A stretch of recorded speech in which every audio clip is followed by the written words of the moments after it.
Kwa niaba ya wenzangu ambao niko nao hapa na kwa niaba ya serikali, ninaomba tuwapongeze sana kwa kazi kubwa na ya heshima mlioifanya leo na kuitambulisha Tanzania kwa dunia ya kwamba vipaji vipo.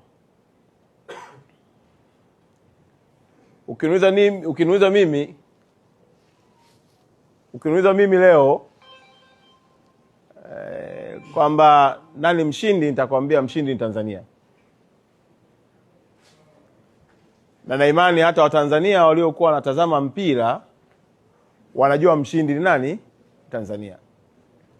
Mmefanya kazi kubwa ya heshima na wala hatupasi kujilaumu wala kuhuzunika. Tumeshajitambulisha duniani ya kwamba taifa letu na nchi yetu ina watu wenye uwezo wa kucheza mpira na kuonyesha viwango vya hali ya juu. Nifurahi sana kuona utulivu wa leo, kwa sababu pressure iliyokuwa pale uwanjani sio pressure ya kawaida, lakini utulivu mliokuwa nao umeongeza uwezo na maturity yenu kuonekana kwa jamii ya kwamba hawa sio timu ya kawaida. Huko mtaani wako natamba, nyinyi 5. Wakikutana na balozi wanambia tunawapiga 4. Wakikutana na nani wanambia nyinyi hatukiwahurumia sana 3. Lakini najua hata leo hii wakitoka watalaumiana. Kwa hiyo tuache wao walaumiane, sisi tumtukuze Mungu aliyetufanya tukafanya maajabu leo kwenye uwanja. Jambo la tatu, nafahamu ya kwamba baada ya ratiba hizi kuna ratiba zitaanza za watu kurudi Tanzania na wengine mnacheza kwenye klabu zenu.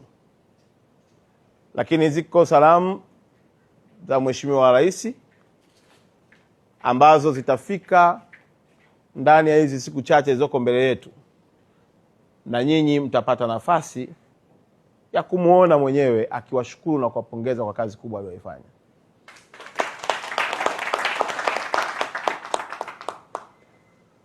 Mheshimiwa Rais kupitia kwa waziri wetu mkuu jana amesikia maelekezo yake na shauku yake, na alitamani leo tushinde ili yeye atoe zawadi yake, lakini ameniambia nije niwaambie ya kwamba nyinyi ni mashujaa wake na anataka akutane na nyinyi awapongeze yeye mwenyewe binafsi. Kwa hiyo msijisikie wanyonge kabisa, na wa Morocco watatuheshimu